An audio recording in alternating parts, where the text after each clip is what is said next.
ng kumpanyera ng bayan, Attorney Cheryl Adami Molina, si Attorney Cam sa Usapang Legal. Usapang Legal.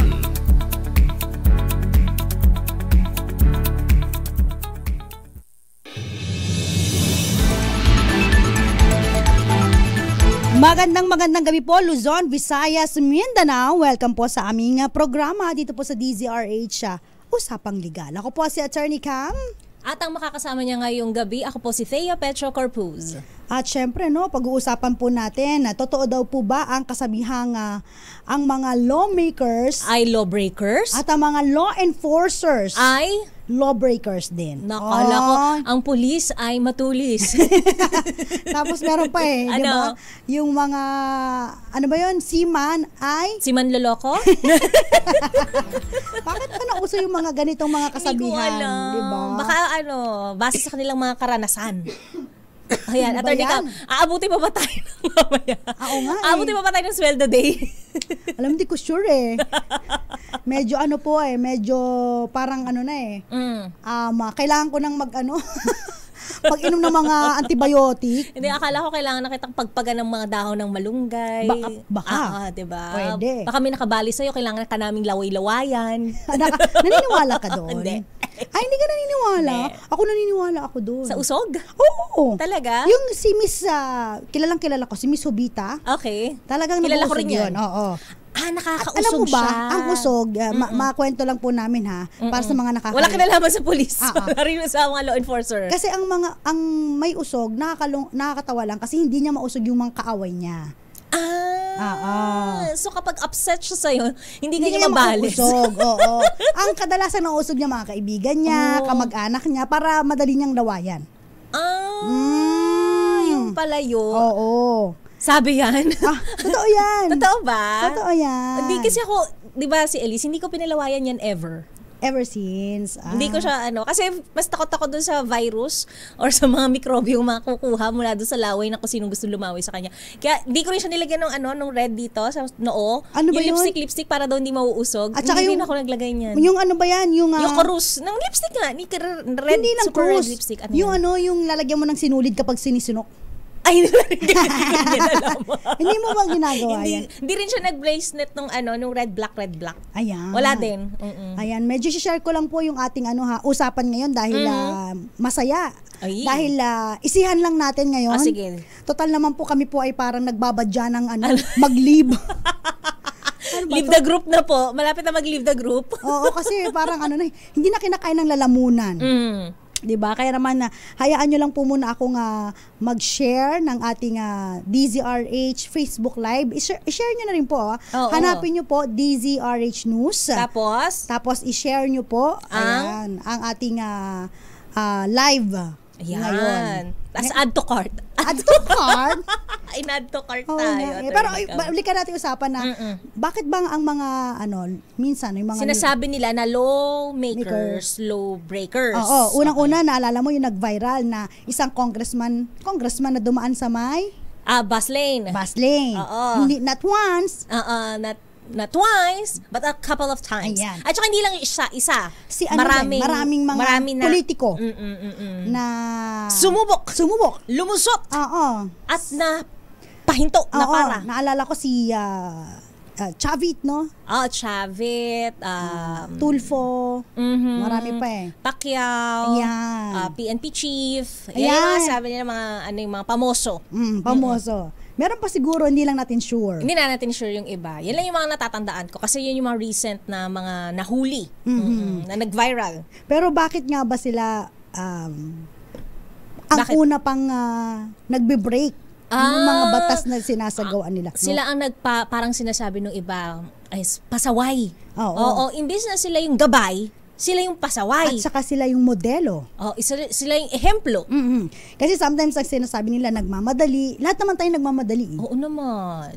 Kasi Attorney Cam, hindi mo masisisi kasi nga ang tindi talaga ng pakikipagbakbaka ng bawat motorista, bawat mananakay sa trapiko. Napaka sikip ng daloy ng trapiko, hindi lamang sa EDSA, kundi sa iba pang mga major thoroughfares. Yes, kaya naman dapat sumusunod pa rin po tayo kung lalo na yung mga, alam mo ba, kapag ang mga nagbe-break ng mga ganitong batas, ano po, no, especially pag mga criminal laws, no, kapag ginamit nila ang kanilang posisyon, nako, sa pag-commit ng krimen, ay ano yan, nagiging aggravating circumstance. Okay. So nagiging ano siya, no, tumataas. Mas lumalala. Oo, ang penalty sa kanila. Okay. At hindi lang yan, pwede silang makasuhan ng administratibo. Pagka ba kinasuhan ka na ng administratibo, Attorney Cam, hindi ka na pwedeng magserbisyo sa gobyerno? Hindi ka na pwedeng bumalik sa pagsiserbisyo sa publiko? Depende sa gravity ng ikakaso sa'yo. May mga kaso na merong disqualification doon sa pag-hold ng office. Okay. Yan. Disqualification to hold government office, ganyan, public office. Kasi, yes. Kasi akala nung iba, Attorney Cam, kapag kinasuhan mo lang, matik yon na hindi na pwede. Hindi pala. Namimili lang din ng kaso. Oh. So may mga So yung mga dapat nga pag ikaw ay nagtatrabaho sa gobyerno, so kailangan na ikaw ay magandang ehemplo. Yan. Dapat tinitingala, no? At hindi dapat kayo ang naninira ng mga batas na pinapasa ninyo. Tandaan po ninyo, no? Mamaya pag-usapan natin. Huwag niyong subukan. Dahil ang buhay ay weather lang. Ayan. Katulad na lamang po, no?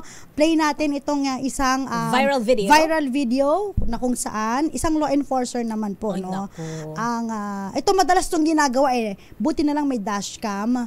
Kung saan ang isang law enforcer ay nakita doon sa dashcam na nag-break ng traffic rules. Traffic rules lang ito, ha? Nako. Ayan, sige. Paki-play nga DZRH TV. Viral ngayon ang isang dashcam footage kung saan makikitang tumatawid ang isang pulis sa intersection at saglit na nagpahinto ng mga sasakyan kahit naka-green ang traffic light. Makikita sa video na inilabas ng Facebook page na Visor na isang motorista ang napilitang huminto habang ang isang pulis sa motor ay dire-diretso sa intersection.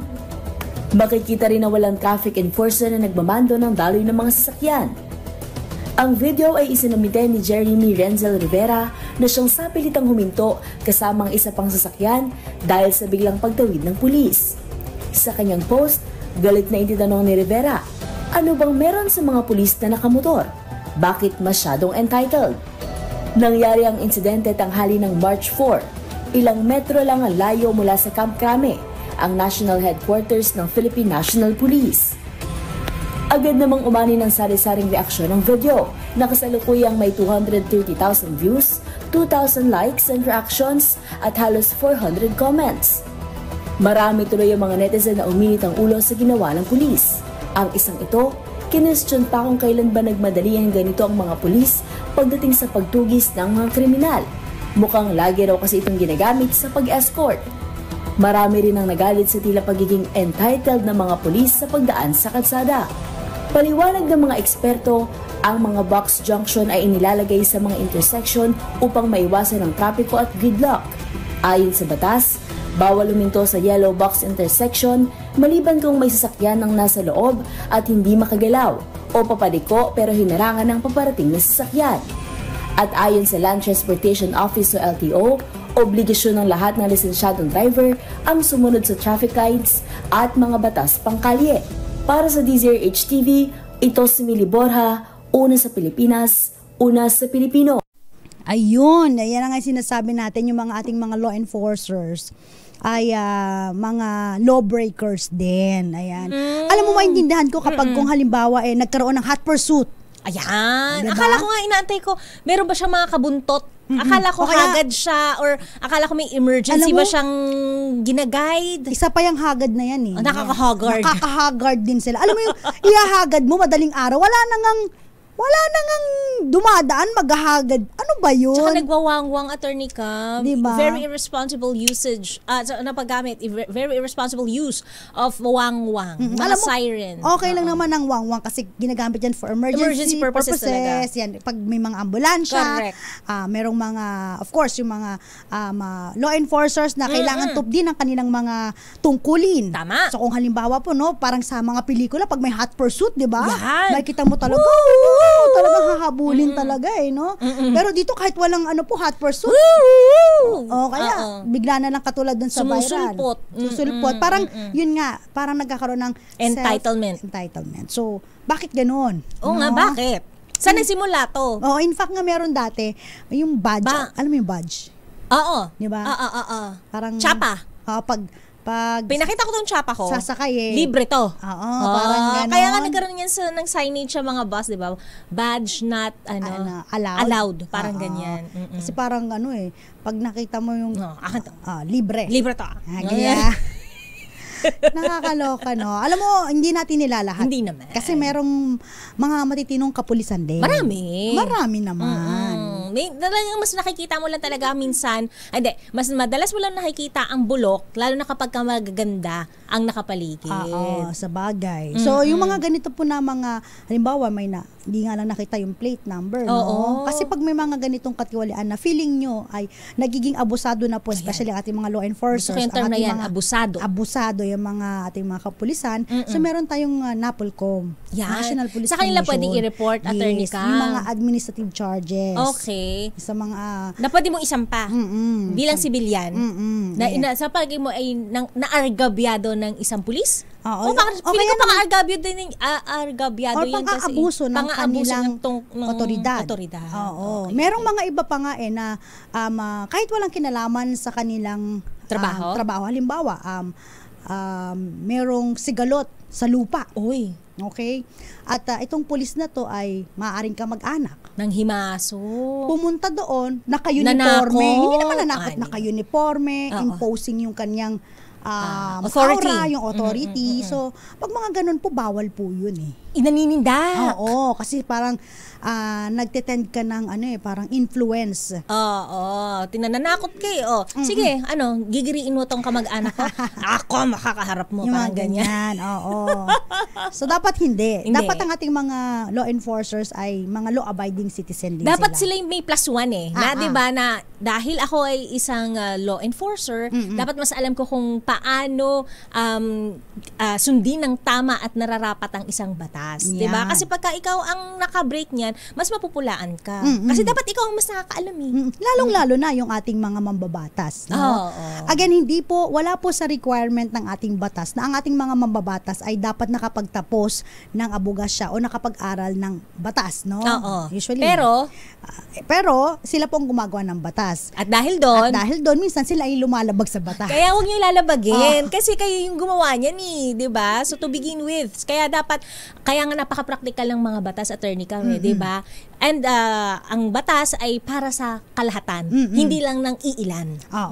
At saka kung kayo po ay nasa posisyon, hindi po ito dapat ginagamit as advantage, no?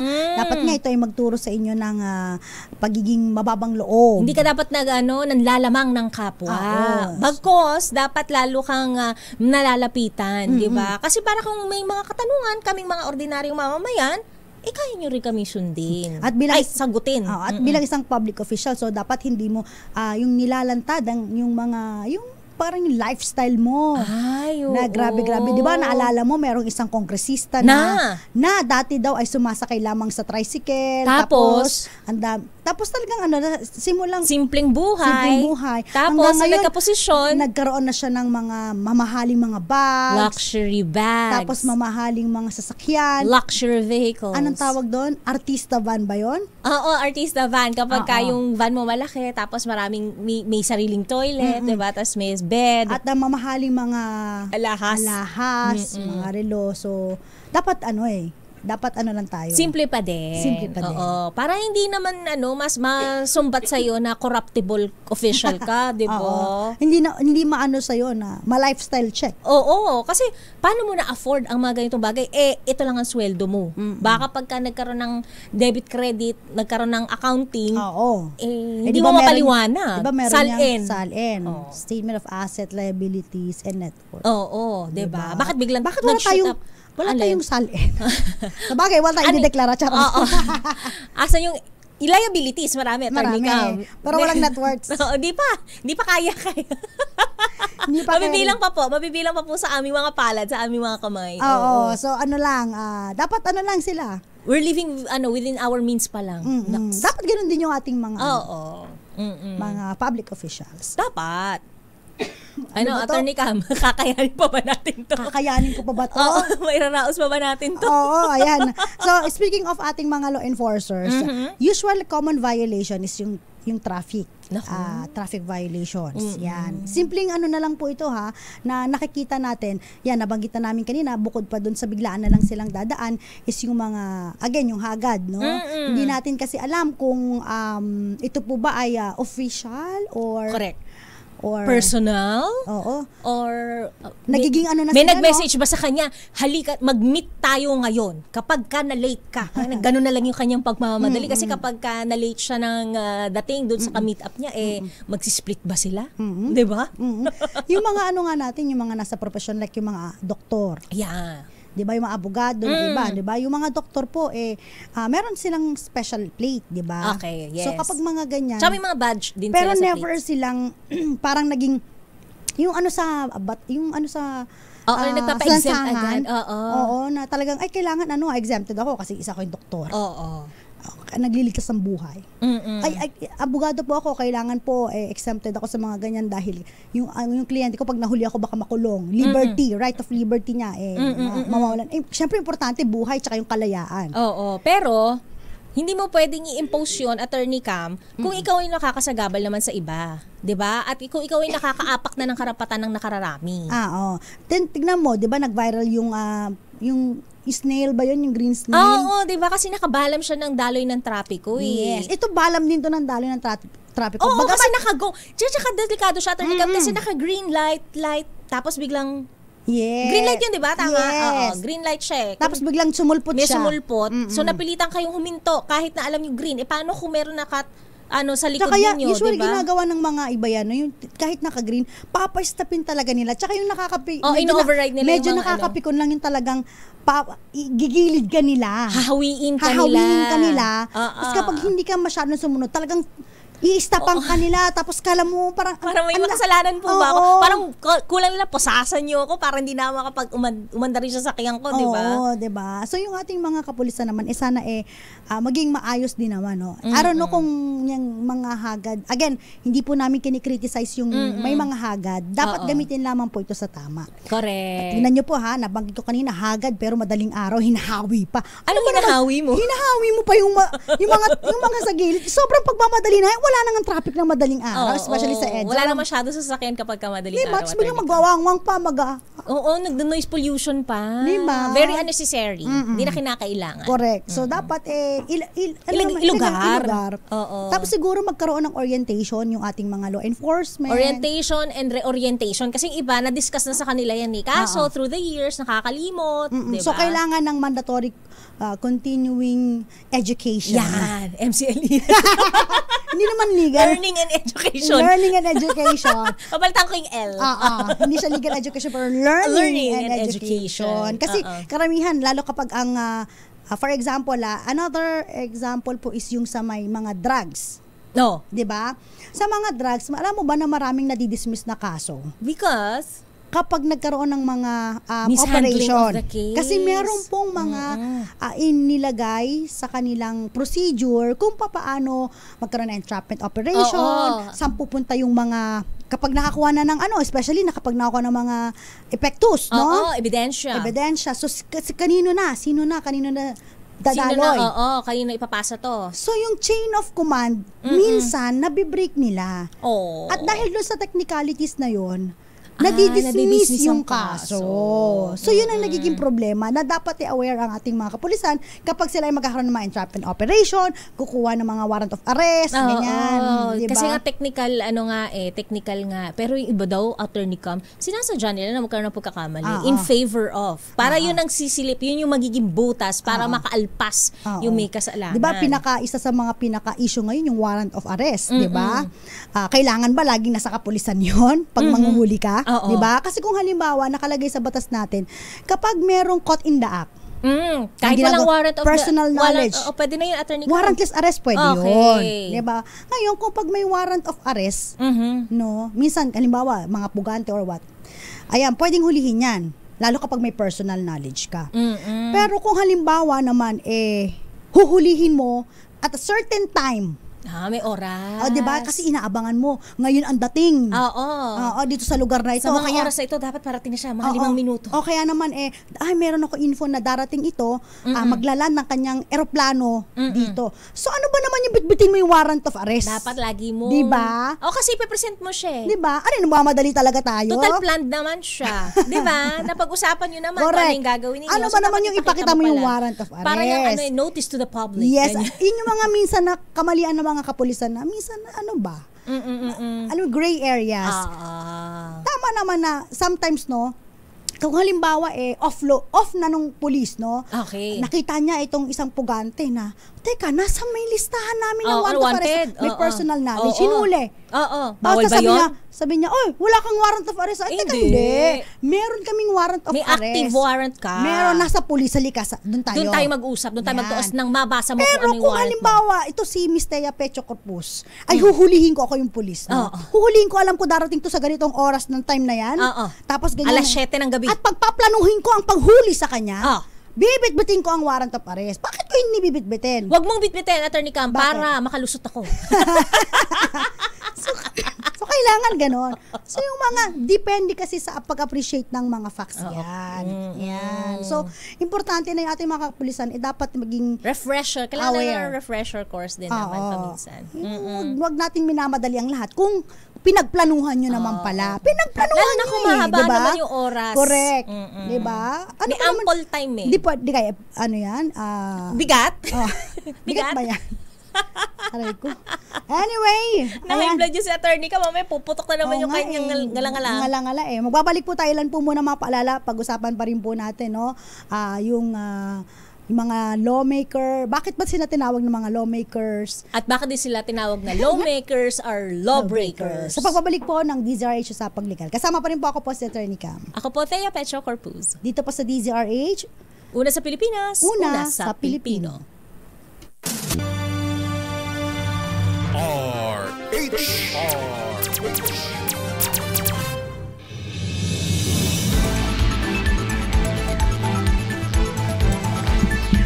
Nagbabalik po ang usapang legal. Kasama po si Attorney Cam dito po sa DZRH. Again, naisihan lang po natin medyo umalis na po ang aking kapartner, si Miss Thea Pecho Corpus. Pinag-uusapan kasi natin yung ating mga iba na politiko, na mga lawmakers, pero lawbreakers din po. At ganoon din po yung mga law enforcers, na lawbreakers din, para po sa kaalaman ng lahat, maliit na background lamang po, Bakit ba sila tinawag na lawmakers? Bakit ba tinawag na law enforcers? Yan, Tandaan po natin, meron po tayong 3 branches ng government. Alam naman na po natin yan. Of course, andyan ang ehekutibo o yung executive branch. O ano pong ginagawa ng mga executive branch? Sila po yung nagpapatupad ng batas, Siyempre, dahil andyan po of course yung ating Pangulo, ayan, Vice President, yung kanyang mga secretaries, at syempre hindi kaya ni President na magpatupad ng sangkatutak, na mga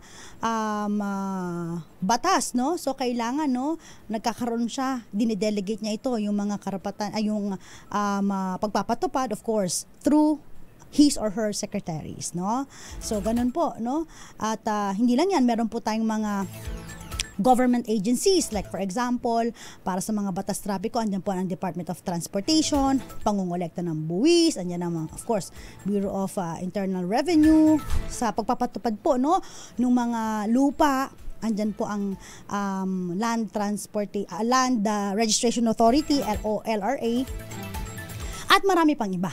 So sila po ang nagpapatupad ng ating batas.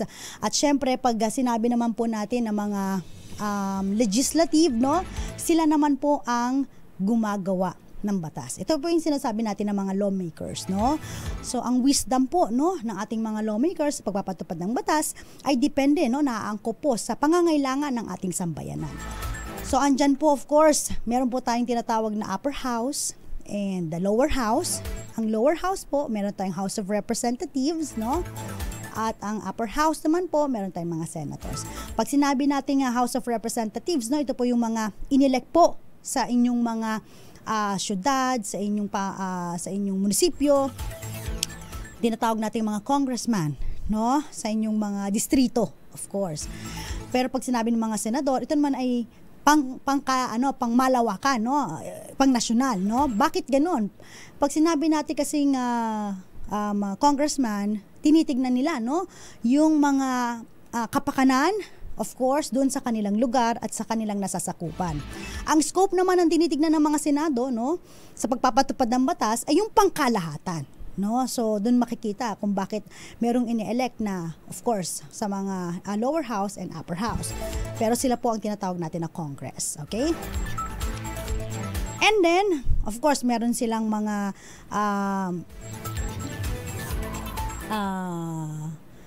iba pang mga parang hinahati sa mga committee, no? Para ma-focus kung ano ba yung dapat na gawin, no? Ano mga batas na kailangan i-implement, kung meron bang mga dapat baguhin. So sila yung mga lawmaking body. And of course, andyan din po ang ating Korte Suprema, ang ating Supreme Court, ang judiciary, hindi lang po Supreme Court ang sakop niyan. Of course, meron po yan lahat po ng korte. From Court of Appeals, Regional Trial Court, Family Court, Municipal Trial Court, METC, no? So, ganun po, no? Sa kanilang kanya-kanyang branches po, no? Wala pong mas mataas, walang mas mababa, no? Laging equal po yan, co-equal branches po yan.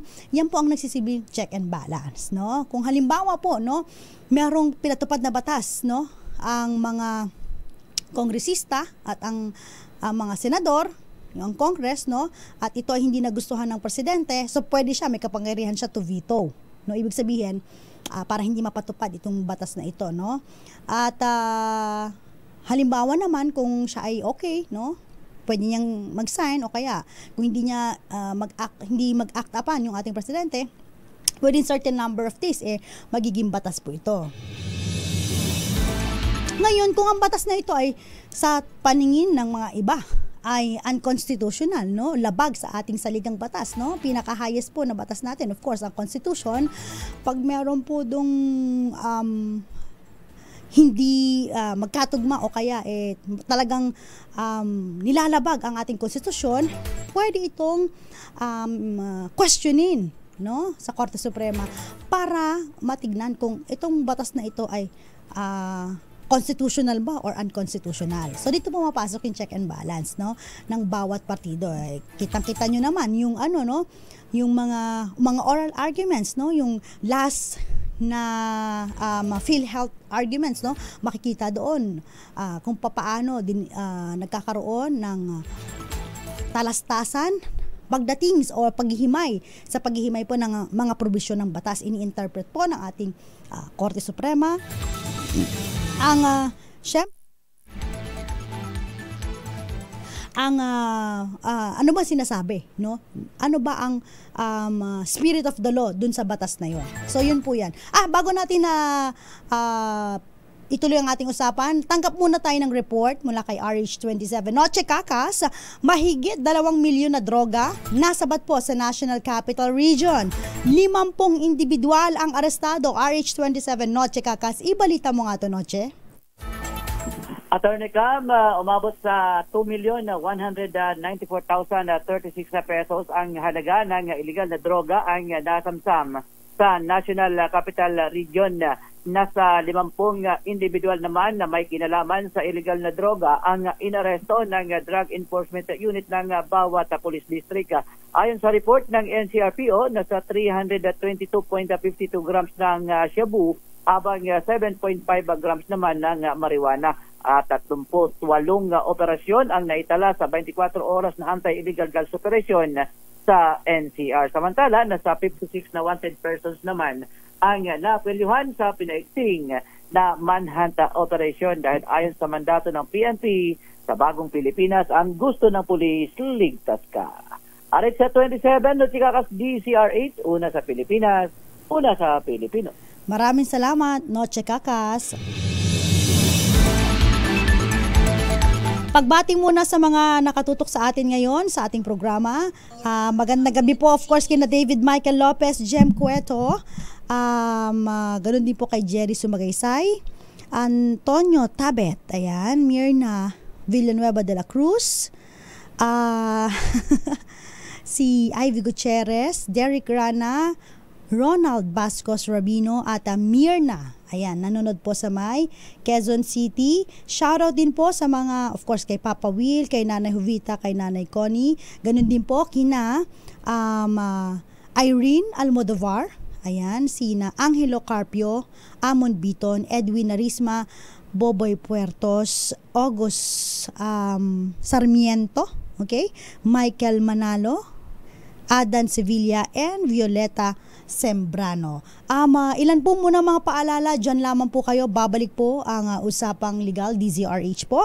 Ayan, para po pag-usapan pa natin, no, ano ba ang maaaring kaharapin ng ating mga lawmakers na maaaring lumalabag sa batas, no? Sa pagbabalik po ng DZRH, kasama pa rin po ako po si Attorney Cam. Hanapin niyo po ako sa TikTok account, ATTYCAM. Oras po natin, 15 minuto, makalipas ang alas 7 ng gabi. This RH.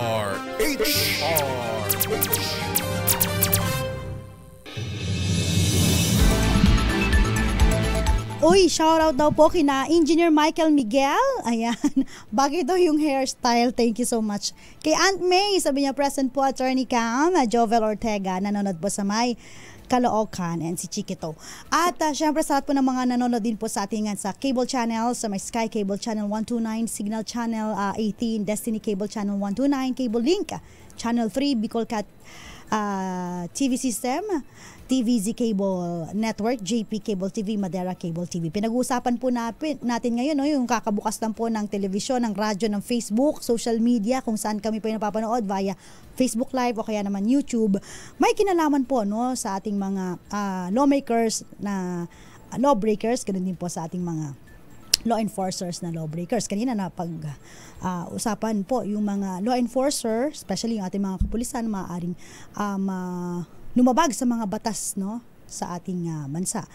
At ganun din po, no, kapag halimbawa po nasa government position o kaya naman po, no, yung yung ating mga lawmakers, no, o kaya not only lawmakers, in general po public officials, no, kapag halimbawa po ginamit po nila ang kanilang posisyon para makapag-commit ng crime, no, magiging aggravating circumstance po ito, no. Katulad na lang po, halimbawa, no, yung mga tawag dito sa mga revenue officers, no, na nagko-commit po ng mga illegal na pangongolekta ng buwis, no, kung saan hindi nila dinideclare, no, at medyo nagkakaroon ng illegal transaction, illegal anomaly, no, ginagamit nila ang posisyon para makakuha, no, ng mga illegal na of course yung mga pera, yung mga taxes, no. Minsan po kasi sa mga compromise, hindi natin nila lahat. Kapag nag-compromise ka, kunyari, sisingilin ka, 200 million, tapos, sige, bayaran mo na lang ng 100 million, o kaya, sige, 50 million, dideclare natin yung 30, yung 20, hindi na, no? So, may mga ganon, hindi natin nila lahat, again, may mga iba pong mga matitino na mga revenue officers, no? Pero karamihan daw sa kanila, talagang ang yaman, nasa probinsya, wala dito. Mga ano lang sila, medyo low-key lang. Ganon din po, dyan sa may mga Bureau of Customs, no? So, ginagamit ng mga posisyon. Pag once na napatunayan na ginamit ng posisyon na kapag nakapag-commit ng crime, maaari po itong maging aggravating circumstances. Anyway, ganun din po, no, bakit ba nagkakaroon ng mga perpetual disqualifications, especially po yung mga elected public officials, no? Ito naman po yung mga binoboto natin, no? Nagkakaroon po ng mga disqualification kapag halimbawa po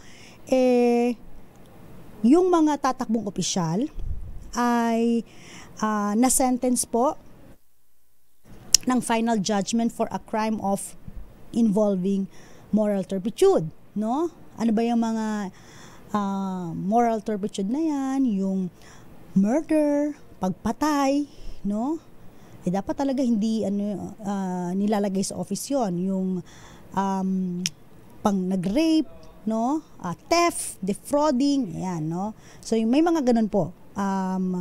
Pag meron po mga disqualification under our Omnibus Election Code, hindi po sila makakatakbo, no, sa ating mga elected positions.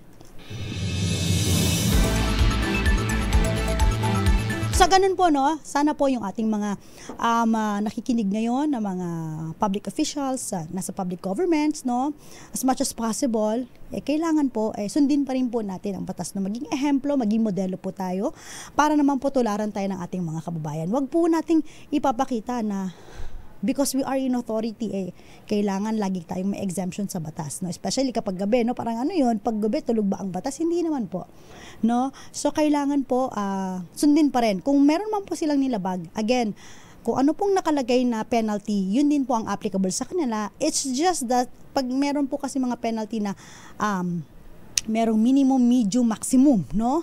At kapag sila po ay again, ginamit ang posisyon to commit the crime, so may aggravating circumstance, medyo mas mataas po ang penalty. So, ibig sabihin po, no, bilang isang public official, bilang isang government official, government personnel, hindi basta-basta, no, na dapat inaabuso ang inyong mga posisyon.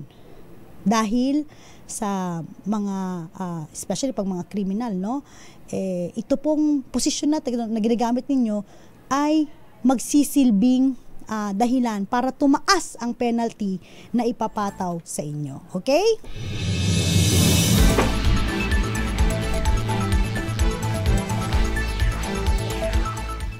Shout out din po, magandang gabi po. Thank you so much sa mga nanonood sa atin. Meron po kaming DZRH dos Compañeras din po. Ayan, silipin ko kung active pa yung ating mga kababayan dyan.